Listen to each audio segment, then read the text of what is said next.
The Unfiltered by Jade. Jade.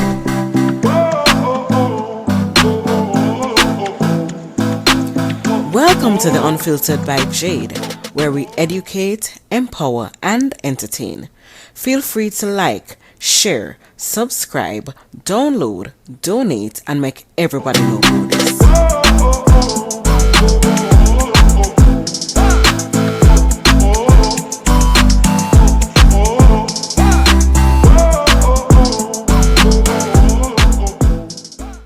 Beats by RB Records.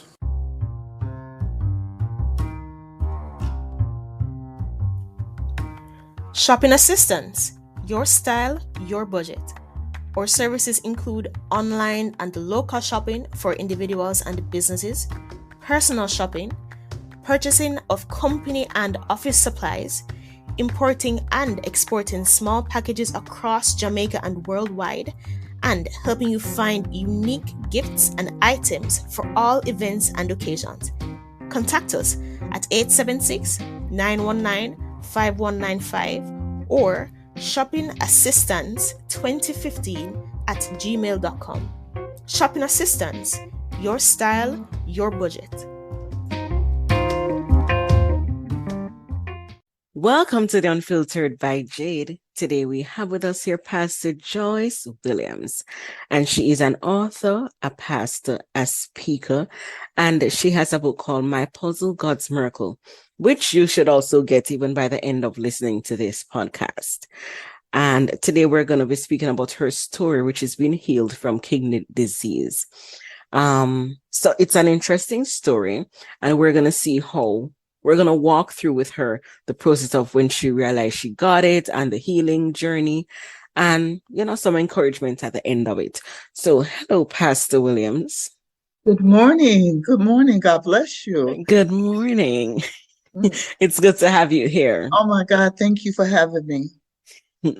No problem. So I want to get into your story. Okay. So I was born and raised in Chicago, Illinois. And living there for all of my life, practically all of my life. Me and my husband, we pastored a church, and being a pastor, of course, you're constantly busy. So the last person you take care of is yourself, Yes.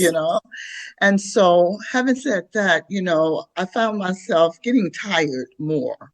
And I decided to go to the doctor to find out, to do the normal routine that we do to just check on myself because I was feeling a little bit more tired than usual. And so after going to the doctor, my doctor told me that I had my kidney numbers were elevated a little bit, but it was nothing to worry about. And he said that, you know what, Joyce, you'll outlive this kidney. So, of course, it gave me comfort after he told me that. So after that, I presume doing the things that I normally do, my running around, so forth.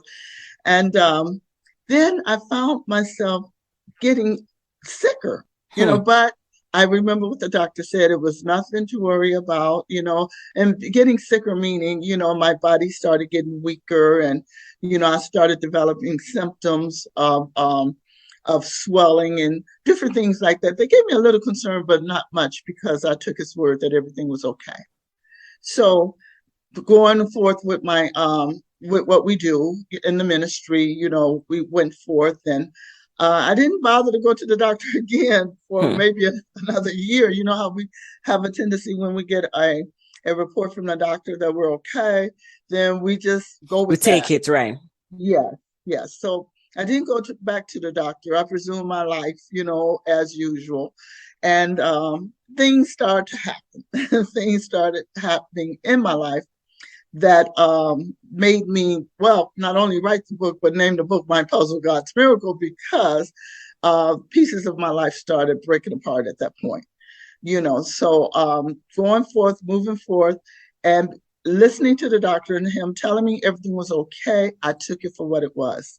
It's not until I made a move to relocate from Chicago to Florida, is where I'm living at now, that I decided to find, relocating from one state to the other, I decided to find another doctor, to maintain my health situation while I was here, while living here. And having said that, I found a doctor that did a regular physical, and he told me he had some concerns about my kidney. Hmm. And having said that, he had me to run tests and what have you. But as it turns out, the disease. I'm sorry, I need to backtrack a little bit because the doctor in Illinois did say that I had a chronic kidney disease, but I would outlive the kidney, and it was slowly progressing. But when I moved to Florida and was rechecked, the doctor said that I had a chronic kidney disease, but it was moving faster. Wow. Yeah, it was going the complete opposite direction as the first doctor. So that is how I found out that I even had, well, originally I found out when I was in Chicago, but I took comfort in what the doctor said and moved on with my life. But coming here to Florida, I found out that my disease was rapidly moving faster, and it was taking control over my body. So that's how I actually found out that it was as severe as it was. So question. Mm-hmm. When it is that you started having the other symptoms, you didn't go back to the doctor to say, hey, I know you said everything is okay, but this is what's happening. Like, can you do a second test to see if everything is okay still? Well, what a normal person would have done, they would have did that. But no, not me, because Okay. I had this active life that kept me moving. And so no, I didn't go back. So I neglected to go back. I just took his word for it from the beginning. And so until I moved here to Florida, that's when I got rechecked. And then the doctor told me that my disease was rapidly, getting worse. Right. So it was a matter of neglect on my part. I mean, yes, but even what the result is that the first doctor even had said to you, Mm-hmm. to say that you're gonna outlive it, I don't think also that was enough. You know what I'm saying? No, definitely not enough. No, I think he could have done more than just telling you that. Yes. So No. it's not really just on you, it's also because we're told to also trust our doctors. Absolutely. Right. Oh yeah, I take 10% of the responsibility, and I give them the other 90. I give them the 90% because I'm very proactive about my health. And at that time, in all honesty, again, I was moving so quickly that I didn't do the necessary steps that I should have done. But I took his word for it. And again, you have to be proactive in your own health because, Yes. in retrospect, I would have went back and said, well, wait a minute, are you Right. 100% sure, or let's just do another test, or I would get a second opinion. But I was just so happy with the results until Right, understood. Yeah. And that's fine. But let's kind of backtrack it for those who don't know what exactly is kidney disease and how is it diagnosed? How do you get it? Okay, in my case, and in most cases as well, in my case, I got it from high blood pressure, stress and high blood pressure, not eating the proper foods. In my culture, we eat all the nice fatty foods and, with salt, a lot of salt. Mm-hmm. And in my situation, I can contribute it to that. But added Okay. on stress and not watching your blood pressure levels, and that's something that's really important that we have to maintain a normal blood pressure level, which is 120, of course, over 80. That's what they would love for it to be. And that, of course, is normal. But in my case, because of the foods that I ate and all the years of my life, this is how we always have eaten, but it took a toll on me. So My blood pressure was the key element that caused my kidney disease. Understood. And were you taking anything for the blood pressure at that time? At the time, no. Okay. At the time, Okay. no, I wasn't. Mm-mm. Understood. All right. So, it's just a lot to unpack here. All right. Because I'm wondering also if the first doctor in Chicago had mentioned about the high blood pressure, because then it probably would have helped the situation if you were taking something to curb the high blood pressure. You get what I'm saying? Absolutely. I totally agree, totally. Now, in fairness to the doctor, now, I don't want to be too hard on him because, of course, with him even diagnosing me with a kidney disease, of course, he gave me medications to, curtail it.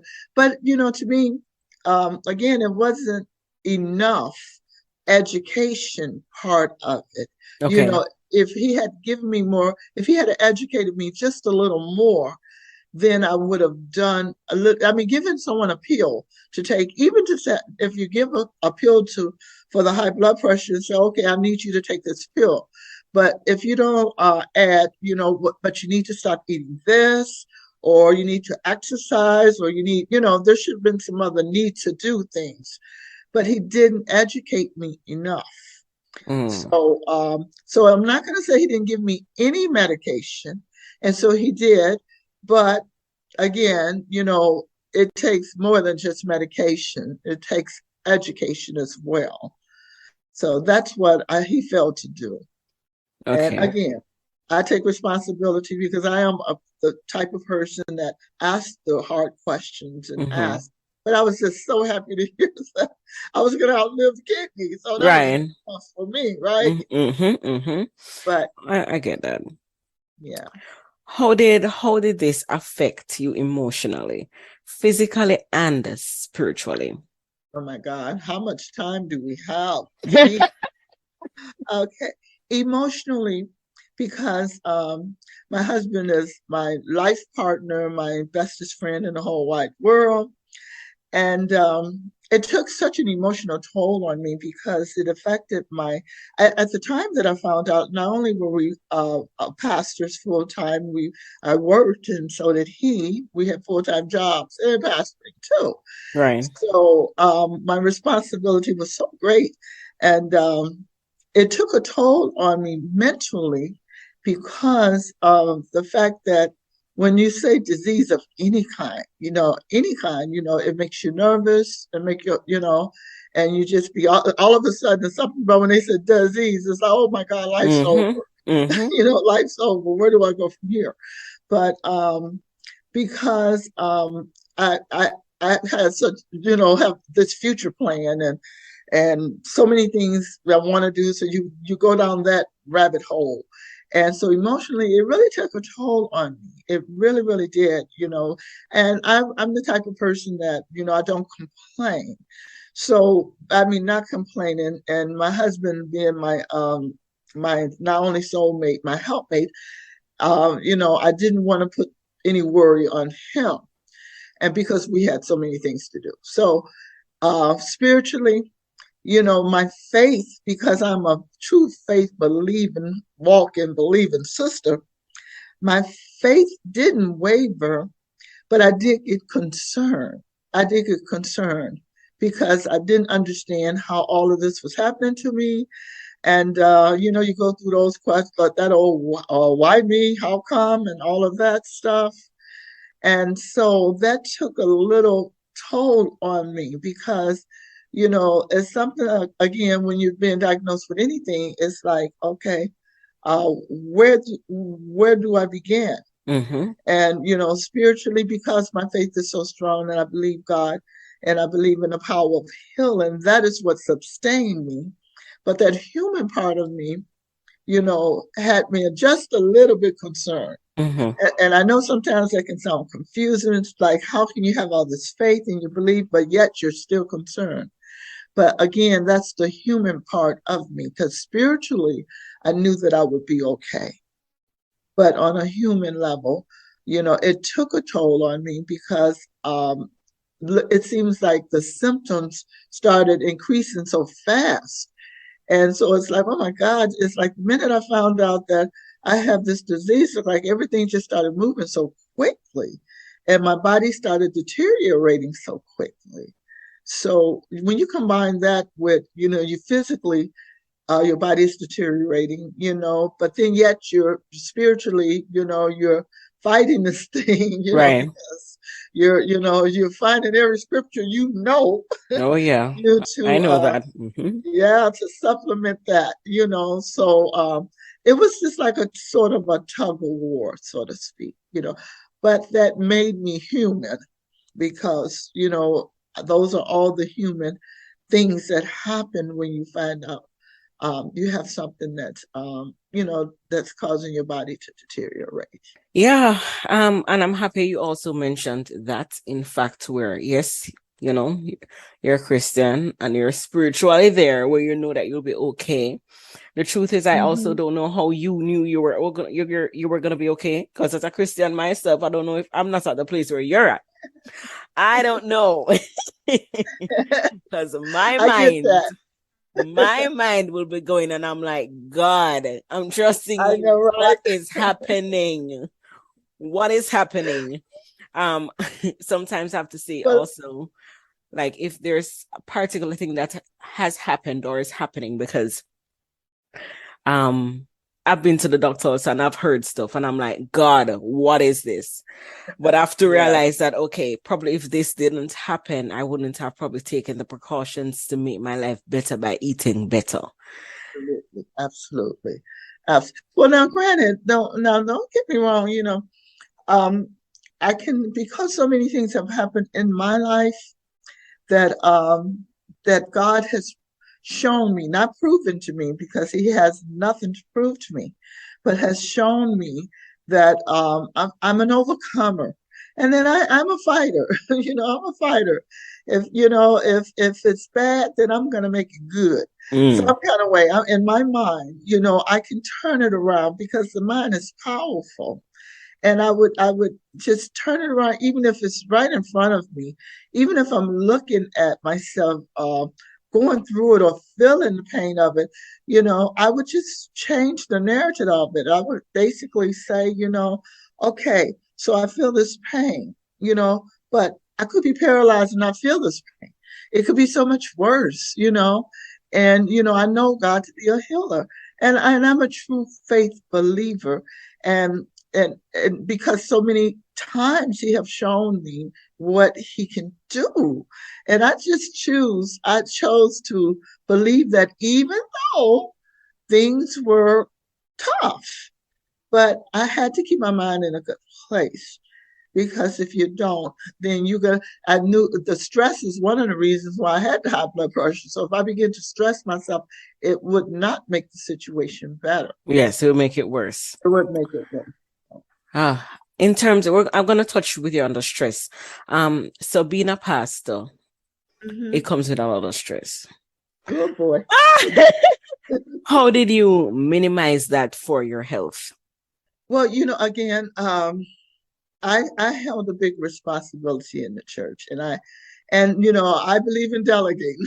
Okay. I would delegate, things that I would normally do or take over or what have you. I would delegate to someone else, and realizing that the situation I was in, of course, my husband being the pastor and I'm the co-pastor, and my husband would take some of the responsibilities off of me, so I would, but I mean, I still had to maintain, even when I was working, and pastoring, I still had these things still had to be done. So somehow God gave me the strength to be able to balance. It was all about balancing at that point, balancing my health, balancing the responsibilities on my job, and balancing the responsibilities in the church. So I had to delegate some things that I normally did. So that did help. It relieves some of the stress. So I can concentrate more on my health. Okay, awesome. And you speak about your support system a lot, which is your husband. Um, How did he play a role in your recovery? I know you mentioned a while ago he took off some of the workload from you. How else did he help you, whether it's mentally, to face the challenges? You had said earlier that sometimes you wouldn't let him know what's happening, or you would complain, so it would worry him. But if it is that you're not telling him, how can he help you, and how did he help you? Well, because of the type of uh, dialysis I was on, and I did mention, or did we not mention that I was on dialysis? Oh, no, we didn't mention that. We didn't even mention No. that, right? Okay, well, because of the type of dialysis that I was on, because I soon found out my situation had gotten so bad that I had to go on dialysis, but I did the dialysis called peritoneal dialysis, where I did it from home.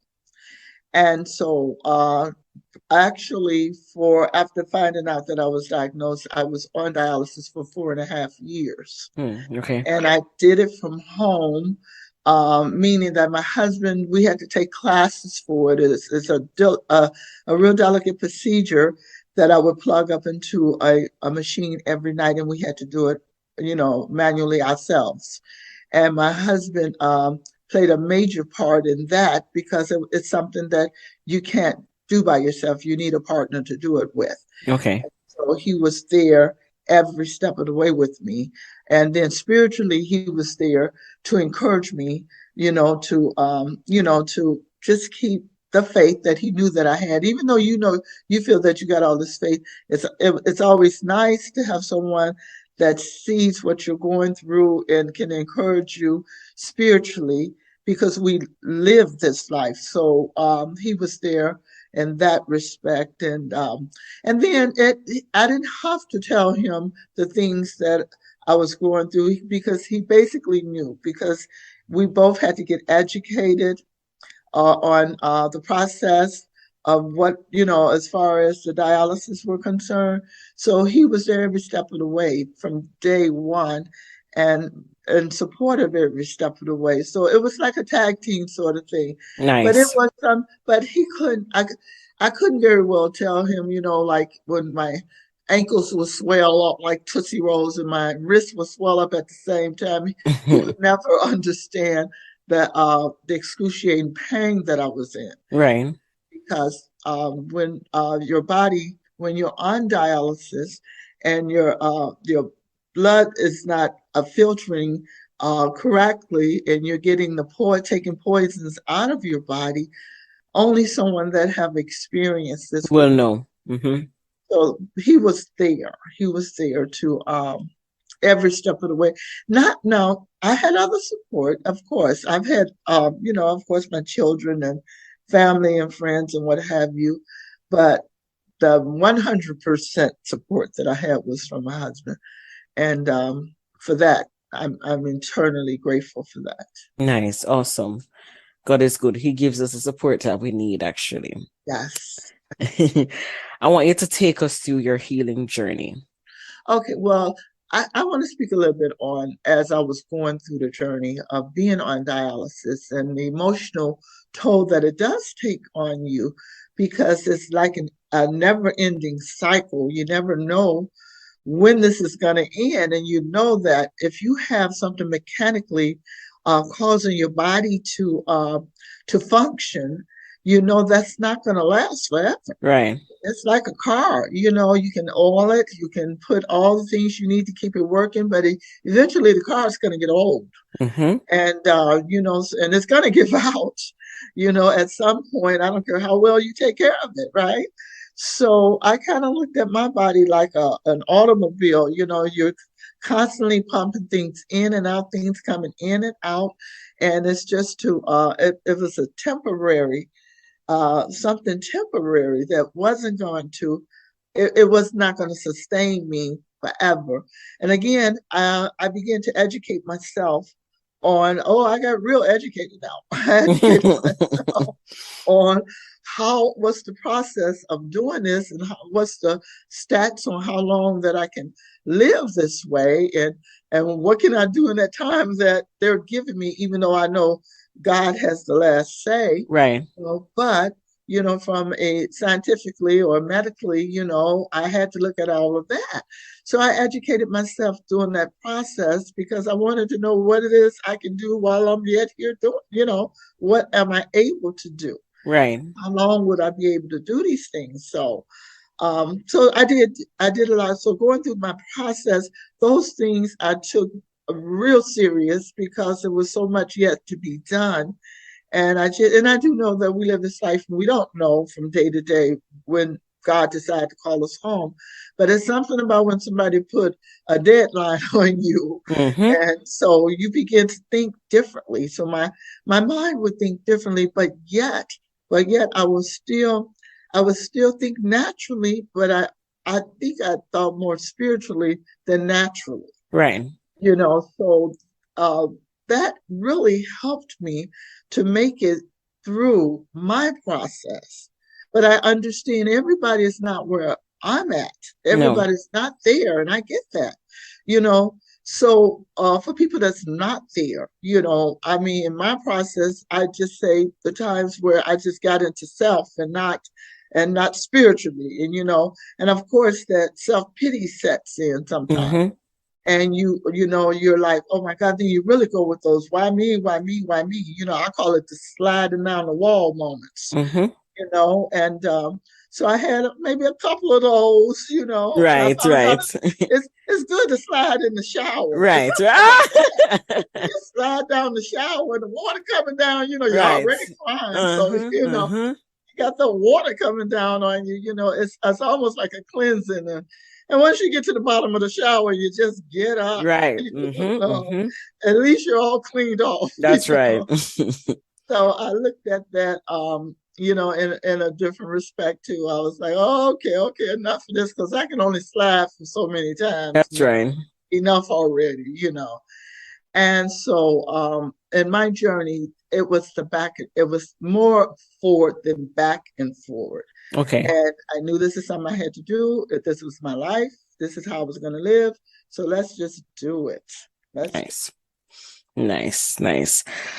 Man, I mean, it's a lot, but you have gone through a lot and you have come out on the other side victorious. So God is good. Yes, yes, yes. Giving God the glory for it. Giving Amen. him the glory. Amen.